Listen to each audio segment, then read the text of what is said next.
Je vais co-chairer avec le professeur Jean-Michel Doré, qui est psychiatre. Et donc, on va parler des techniques de diagnostic. Et la première personne, le premier intervenant, nous vient de l'étranger francophone, de Bruxelles.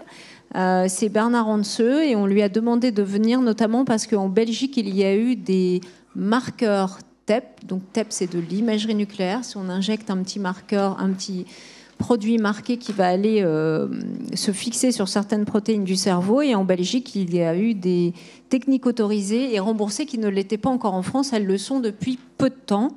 Et ensuite, ça sera suivi des biomarqueurs sanguins et du liquide cérébrospinal, donc les biomarqueurs biologiques, par le docteur Vrillon, qui est une jeune neurologue que je connais bien, le docteur Bouzige, qui est biochimiste à Strasbourg. Il est jeune aussi, hein. Je ne l'ai pas dit, mais... Donc on va commencer par Bernard sur les biomarqueurs en imagerie nucléaire, intérêt du TEP scanner, tau et amyloïdes.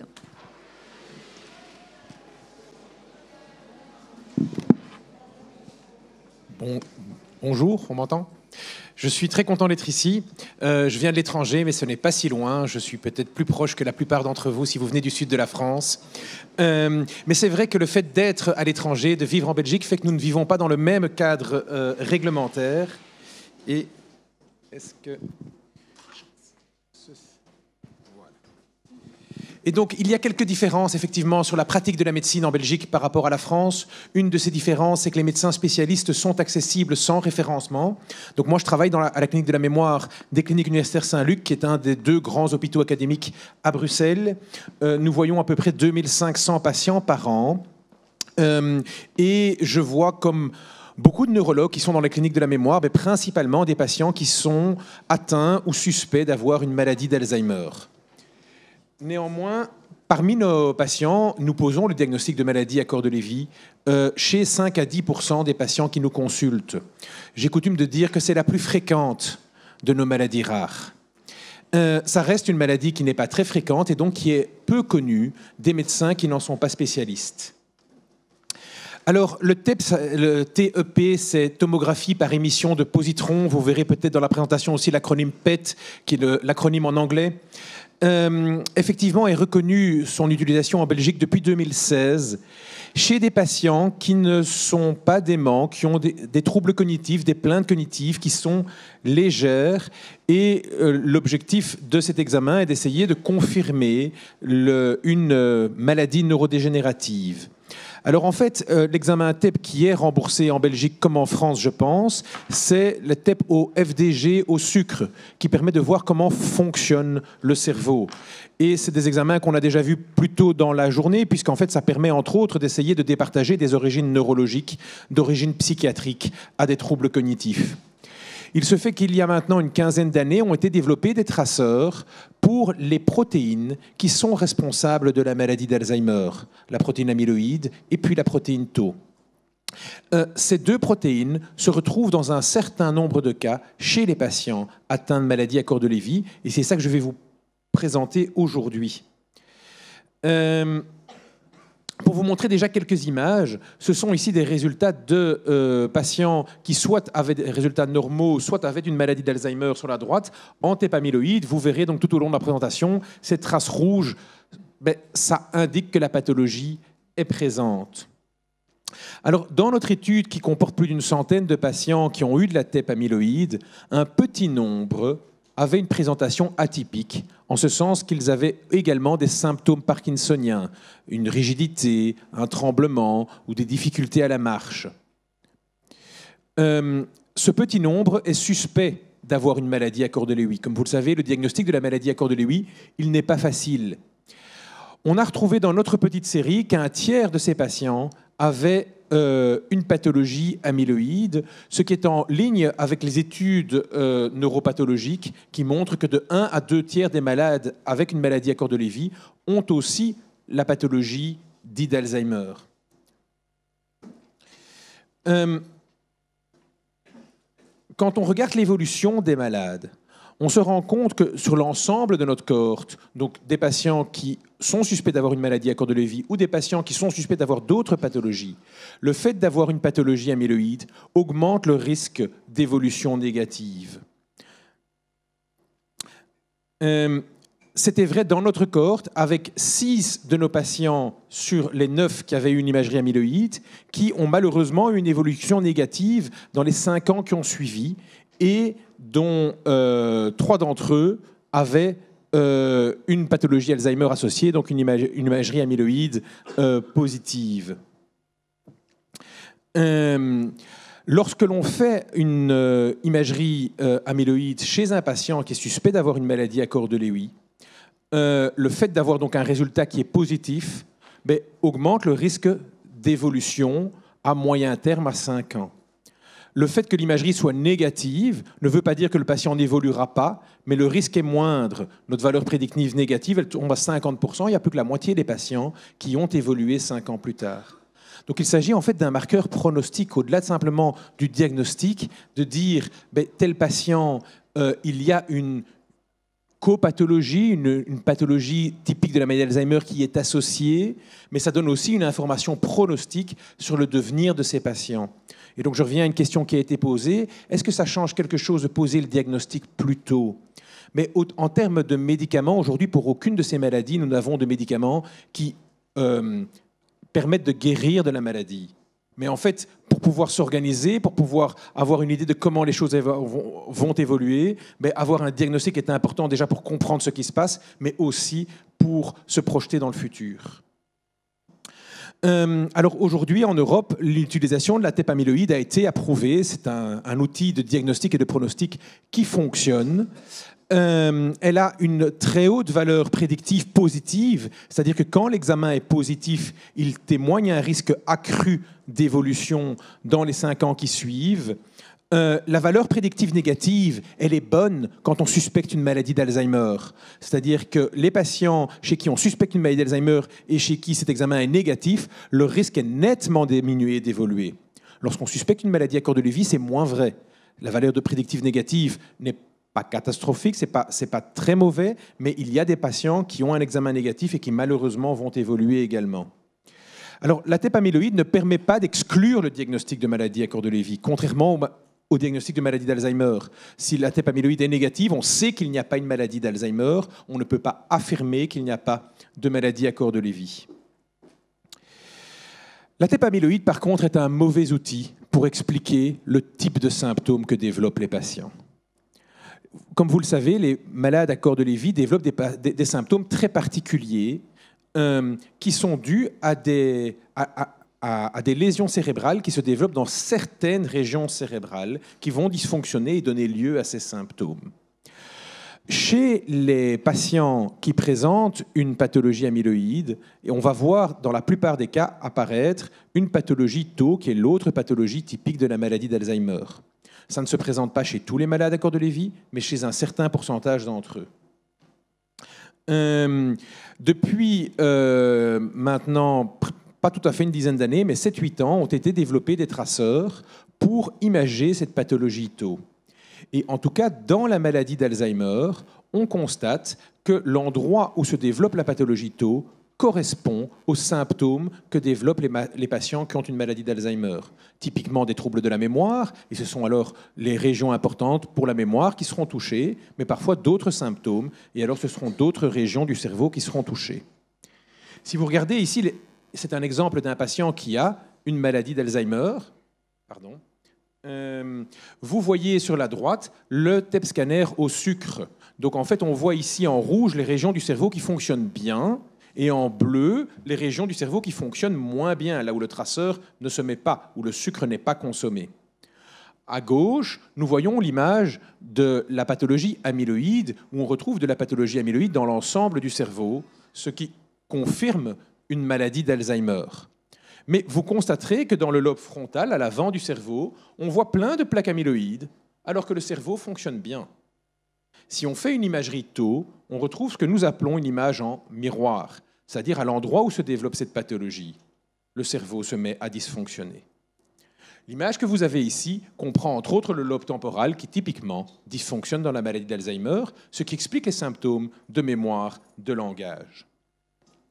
Maintenant, nous avons donc eu l'opportunité depuis 3 ans de commencer une étude avec cette nouvelle technique et nous avons pu inclure 100 participants au cours des 3 dernières années. dont 12 se sont présentés avec une maladie neurodégénérative qui n'était pas la maladie d'Alzheimer. Parmi ces 12 patients, qui ont donc des maladies rares, mais comme je vous dis, la plus fréquente d'entre elles, c'est la maladie à corps de Lévy. Et nous avons donc 5 patients avec maladie à corps de Lévy qui ont bénéficié de cette technique dont je vais vous parler maintenant. Et je vais surtout vous parler de 3 patients chez qui on avait pu mettre en évidence qu'il y avait une pathologie amyloïde et donc chez qui on suspecte qu'il y avait également une pathologie tau à l'origine de leurs symptômes. D'ailleurs, en fait, le PET tau est revenu négatif chez tous les patients qui ne montraient pas de pathologie amyloïde. Ça, je vais passer assez vite. Pour arriver à ce premier patient qui a 71 ans lorsqu'il nous consulte pour la première fois en 2012. C'est un patient qui est né en 1941. C'est un ancien haut fonctionnaire européen. Il a une thèse de doctorat. Et il est toujours en activité lorsqu'il consulte pour la première fois. Il est trilingue, il est droitier, il est marié, il a 2 enfants. Nous sommes dans notre microcosme bruxellois où nous avons ces personnes cosmopolites. Il fait un bilan neuropsychologique qui est normal à l'époque, avec un MMSE, petit test très simple que vous connaissez peut-être, qui est parfait. Et il va être suivi de manière assez régulière jusqu'à 2017, où les choses vont commencer à s'accélérer, où ça ne va plus simplement être ses plaintes à lui, suite à une intervention chirurgicale qui est tout à fait indépendante, mais qu'il subit au niveau digestif. À ce moment-là, le bilan neuropsychologique est toujours normal, mais montre un déclin. C'est-à-dire qu'en fait, il est passé en dessous de la moyenne des gens de son âge, alors que précédemment, il était au-dessus de la moyenne des gens de son âge. Et d'ailleurs, son épouse signale que le déclin est plus marqué au cours des 6 derniers mois. On fait alors un PET scanner au sucre, au FDG, qui montre une captation qui est discrètement affectée, mais pas très nette, avec ce que nous appelons l'AD-score, pour le score qui évoquerait une maladie d'Alzheimer à 1,2, là où la normale est en dessous de 1. La plupart des patients chez qui le diagnostic est évident, ce score monte à 2 ou 2,5. On fait une IRM cérébrale qui montre une atrophie relativement banale pour son âge. On décide alors de faire une ponction lombaire, toujours à la recherche d'une éventuelle maladie d'Alzheimer, qui montre des valeurs pathologiques pour l'amyloïde et la pathologie tau, ce qui conduit à un diagnostic de maladie d'Alzheimer prodromale, c'est-à-dire les premiers symptômes, même si ces tests de mémoire sont encore dans les normes. On met alors en place un patch d'Excelon dont on a déjà parlé. On est maintenant encore 1 an et demi plus tard, en juillet 2019, et sa marche devient plus déstructurée. Il tend à avoir des embardées, il n'arrive plus à faire une volte-face, à faire un demi-tour. On constate une certaine raideur qui prédomine à droite. Il est moins bien capable de faire ce qu'on appelle des mouvements alternatifs. Vous savez, de tourner la clé dans une serrure ou de faire des mouvements de marionnette. Son visage, ses expressions se sont un peu modifiées. Il ne tremble pas, contrairement à la majorité des patients parkinsoniens. On fait alors un autre examen d'imagerie, qui est le DaTscan. C'est un examen qui en fait devient pathologique dans la maladie de Parkinson, mais aussi dans tous les syndromes parkinsoniens. L'examen revient positif, cela confirme un syndrome parkinsonien. Se pose alors la question du diagnostic de maladie à corps de Lévy. L'alternative est de dire le diagnostic de maladie d'Alzheimer était correctement posé, mais ce patient a alors aussi une maladie de Parkinson. Cette question se pose très fréquemment. Un patient a-t-il 2 maladies fréquentes, la faute n'a pas de chance, ou a-t-il une maladie rare qui expliquerait l'ensemble de ses symptômes? Le patient a fait une imagerie amyloïde que vous voyez ici, dans laquelle on retrouve de nombreuses plaques amyloïdes en rouge, ce qui est tout à fait cohérent par rapport à la ponction lombaire qui avait été faite. Il y a une neuropathologie de type maladie d'Alzheimer. Maintenant, lorsqu'on fait une imagerie tau, on retrouve en fait, vous la voyez ici sur la gauche, des dépôts de protéines tau très très postérieurs dans le cerveau, dans le lobe occipital. Le lobe occipital, il sert à la vision. C'est là que se génèrent les hallucinations. Si ce patient n'a pas une maladie à corps de Lévy, il a une maladie alors d'Alzheimer très atypique qui touche le lobe occipital, qui va lui donner des symptômes visuels. Lorsqu'il est revu en septembre 2020, son bilan neuropsychologique devient pathologique, avec des difficultés au niveau de la mémoire, au niveau du langage, au niveau des capacités conceptuelles. Le traitement de sa rigidité n'est que toléré à des faibles doses suite au fait qu'il fait des chutes de tension. En janvier 2020, il va refaire un PET scanner au sucre. Et là où le précédent était presque normal, ici on voit apparaître un hypométabolisme, donc le cortex occipital commence à moins bien fonctionner. Le nucléariste note toutefois qu'en fait, le PET-tau qui vient d'être réalisé montre une atteinte occipitale plus importante. On voit les scores qui commencent à devenir de plus en plus pathologiques et ces scores cognitifs qui malheureusement continuent à chuter. Je vous montre un deuxième cas clinique avant de conclure, qui est une patiente de 72 ans qui avait été diagnostiquée dans un autre hôpital comme ayant une maladie de Parkinson. Elle avait été diagnostiquée en 2018. Ça a été confirmé par un DAT scan qui était pathologique. Elle présente aussi un syndrome des jambes sans repos. Elle ne s'est pas restée sur place. Elle vient chez nous pour la première fois en décembre 2019 parce qu'elle a des plaintes cognitives qui s'aggravent. Elle avait déjà signalé cela à son neurologue précédent qui avait demandé un bilan neuropsychologique qui s'était avéré normal. Lorsqu'elle vient chez nous, elle a un bilan neuropsychologique qui est en péjoration par rapport au précédent, avec une mémoire qui reste dans les normes, alors qu'elle a un important déficit visio-spatial. Elle a difficile à voir comment les différents objets s'agencent dans l'espace. Un PET scanner au sucre est réalisé qui montre un hypométabolisme de la région occipitale droite. Elle fait également une ponction lombaire qui donne de nouveau un diagnostic compatible avec une maladie d'Alzheimer, prodromale dans les premiers symptômes. Et vous voyez ici l'imagerie tau qui est réalisée, qui à nouveau montre une atteinte occipitale, mais droite cette fois-ci plutôt que gauche. Si vous regardez les images du PET scanner au sucre, on retrouve ces images en miroir qui atteignent fortement les régions postérieures du cerveau. Elle est revue un an plus tard, en février 2021, et son petit test sur 30 points chute de 26 à 23. Elle est ensuite revue en décembre 2021. Son MMSE est à 25 sur 30. On retrouve ces fluctuations dont on a déjà parlé. Les fluctuations sont d'ailleurs rapportées par son mari. Elle est brièvement hospitalisée chez nous en mai 2022, avec un MMSE qui l'a chuté à 16 sur 30, suite à des hallucinations fluorides, le syndrome de Capgras qui vous a été décrit plus tôt. Elle a maintenant un contrôle d'imagerie qui a été prévu en décembre de cette année-ci, de manière telle à voir si ces lésions s'étendent dans le lobe occipital.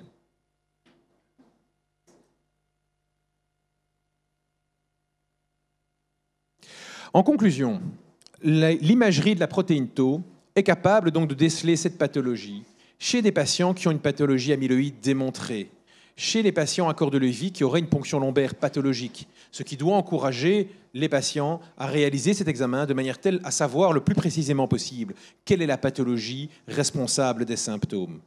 Il faut savoir qu'il y a de plus en plus d'essais cliniques qui visent la pathologie amyloïde ou la pathologie tau, la maladie neurodégénérative la plus fréquente, dans laquelle certains patients à corps de Levy pourraient parfois participer, alors que si ces pathologies ne sont pas présentes, ça ne fait aucun sens d'essayer d'enlever une pathologie que l'on ne peut pas observer.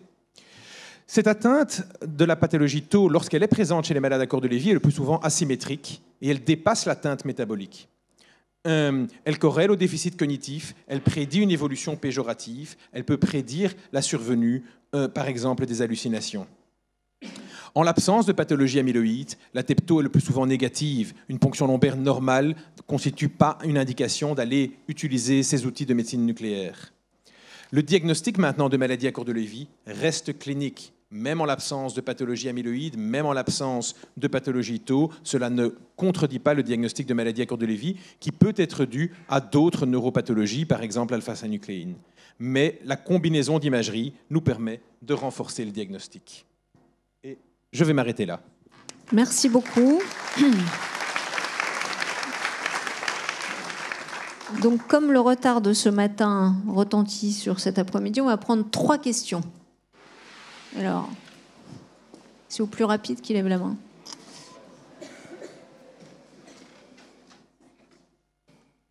Donc moi, j'aurais une question. Est-ce que vous pensez qu'on arrivera à mettre au point à un moment donné un TEP alpha-synucléine? Parce que je sais qu'il y a eu beaucoup d'essais et que ça n'a pas été forcément concluant jusqu'à maintenant. Ce n'est pas facile. Je pense que ce serait une grande avancée et que ça permettrait d'expliquer les symptômes des malades qui ont une maladie à corps de Levy et n'ont pas de pathologie Alzheimer. Ce n'est pas facile parce que l'alpha-synucléine est une protéine qui est intracellulaire et comme la protéine tau finit par tuer les neurones et donc en fait elle se retrouve en extracellulaire et les traceurs peuvent alors l'imager. Il y a beaucoup de recherches sur le sujet. le jour où on y parviendra, je pense que l'imagerie rendra alors compte de ces symptômes si particuliers qu'expérimentent les patients en corps de Lévy qui n'ont pas une copathologie Alzheimer.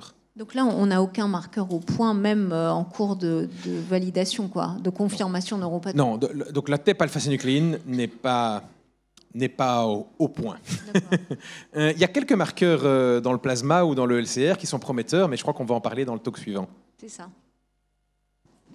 Bon, s'il n'y a pas d'autres questions, on va passer... Pardon.